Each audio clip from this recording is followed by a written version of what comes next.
En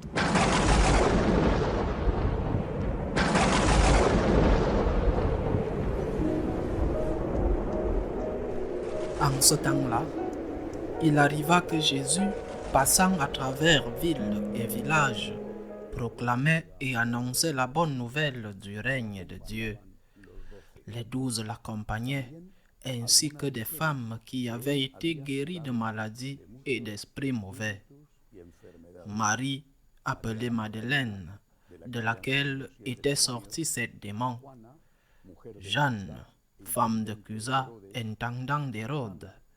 Suzanne et beaucoup d'autres qui les servaient en prenant sur leurs ressources. Acclamons la parole de Dieu. Cet évangile est très intéressant et très actuel. Jésus évangélise. L'évangile dit de ville en ville. Cela implique qu'il consacrait du temps à l'évangélisation et qu'il faisait ce temps inévitablement en allant de ville en ville ou de village en village.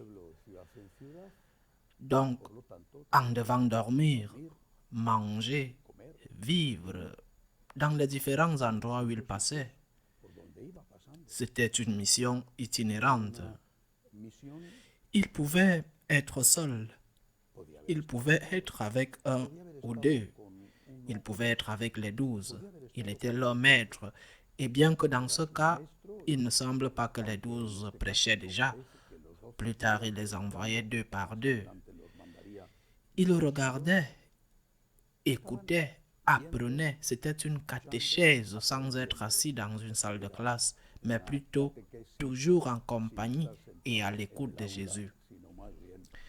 Il les préparait pour leur avenir, pour être les grands évangélisateurs. Jusqu'ici, tout est normal. Mais l'évangile dit qu'il y avait un groupe de femmes, dont il ne mentionne que 3, Madeleine, Jeanne et Suzanne. Mais c'est un grand groupe, parce que l'évangile dit aussi, et beaucoup d'autres, c'est-à-dire que Jésus n'allait pas seul. Il ne partait pas seul avec les 12, il y avait un groupe de femmes qui les accompagnaient. Elles étaient aussi les assistantes de Jésus. Dans ce cas, même les apôtres ne prêchaient pas et elles s'entraidaient sûrement.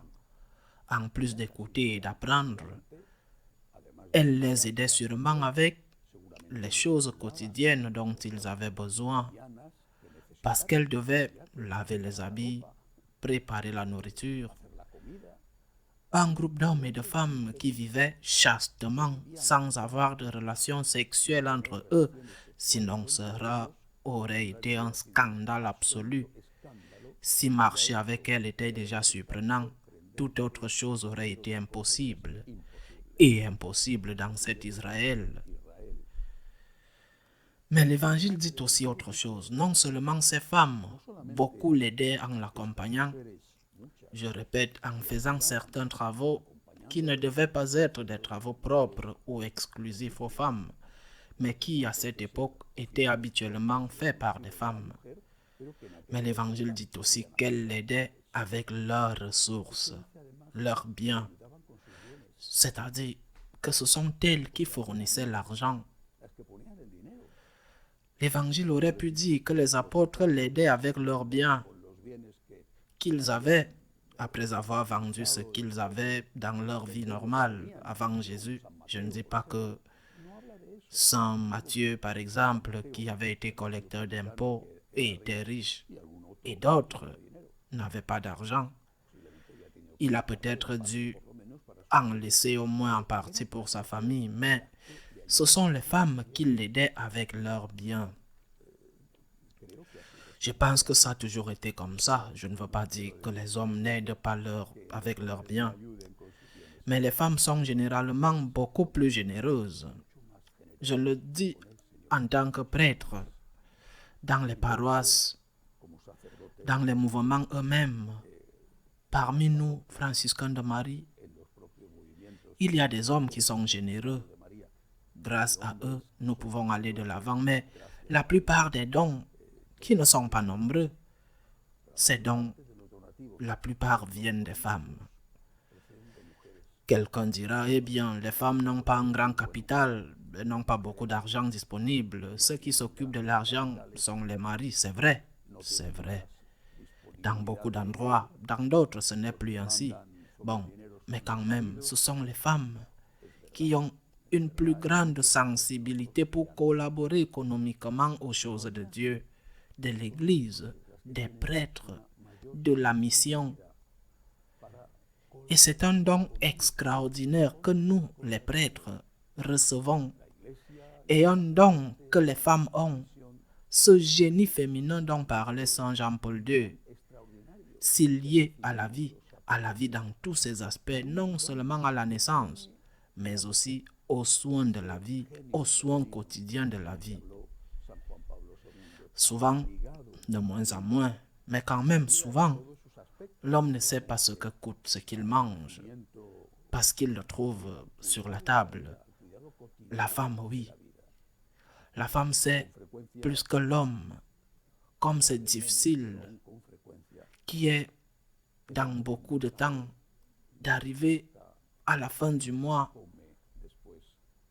Cette proximité avec la réalité, j'insiste sur le fait qu'il y a des hommes qui connaissent aussi ce que coûte la vie, mais cette proximité et cette générosité sont plutôt un don de la femme.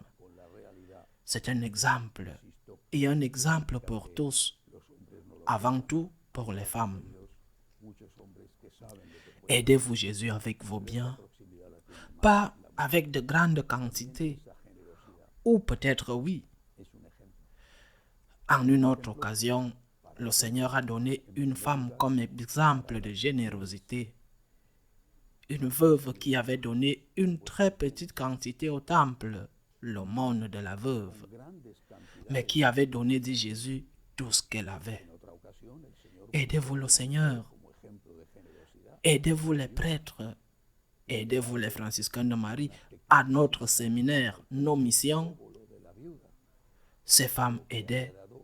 Au moins l'une d'entre elles était riche. Jeanne, la femme de Cusa, l'intendant d'Hérode. L'intendant, l'administrateur d'Hérode, elle avait sûrement de l'argent. Mais Jeanne devait avoir le caractère pour dire à son mari, écoute, je vais aller avec cet homme pour évangéliser et je vais m'absenter pendant un mois en courant de village en village. Et je vais prendre une partie de l'argent parce qu'il a besoin d'aide. Nous avons également besoin de femmes comme celle-ci pour dire à leur mari, « Hey, ce que nous avons appartient à nous tous et donc je dois en consacrer une partie pour aider l'Église. » Mais ce n'est pas seulement un exemple pour les femmes, c'est aussi un exemple pour les hommes qui sont censés, théoriquement, être ceux qui gèrent l'argent.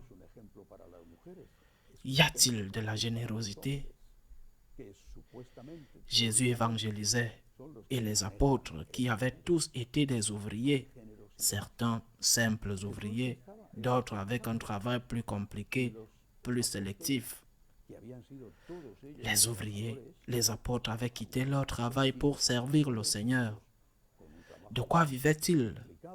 C'est une question à laquelle les laïcs, hommes et femmes, doivent réfléchir. Combien de fois, beaucoup de fois tout au long de la journée, je reçois des courriels demandant des prières et je prie vraiment. Je demande au Seigneur, je demande aux saints en qui j'ai une confiance particulière d'aider cette personne. Je leur confie.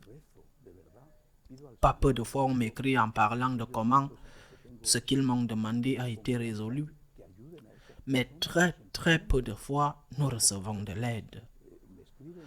Beaucoup de demandes, très peu d'offres d'aide. Il y a un problème. Il y a quelque chose qui ne va pas. Quelque chose qui ne va pas bien. Qui paye les lumières? Qui paye la ventilation quand il y en a? Qui paye la résidence? La nourriture, le nettoyage de l'église? Qui? L'argent ne tombe pas du ciel. il est très courant de trouver des laïcs qui exigent, vraiment très très courant, mais très rare de trouver des laïcs qui aident. Et l'excuse, c'est que je n'ai pas. Cette excuse est une fausse excuse. C'est un mensonge. Parce que si on exige de donner beaucoup, tu pourrais dire que tu n'as pas. Mais peux-tu vraiment ne rien donner? Il peut y avoir des cas, je n'en doute pas, des situations extrêmes qui existent malheureusement. Mais la grande majorité. Et pourquoi ceux qui ne donnent rien, quand ils rejoignent une secte, donnent-ils la dîme? Méditons cela aujourd'hui avec l'exemple de ces femmes et aussi des apôtres qui, même s'ils ne donnaient pas d'argent, avaient mis toute leur vie au service du Seigneur. Loué soit Jésus-Christ.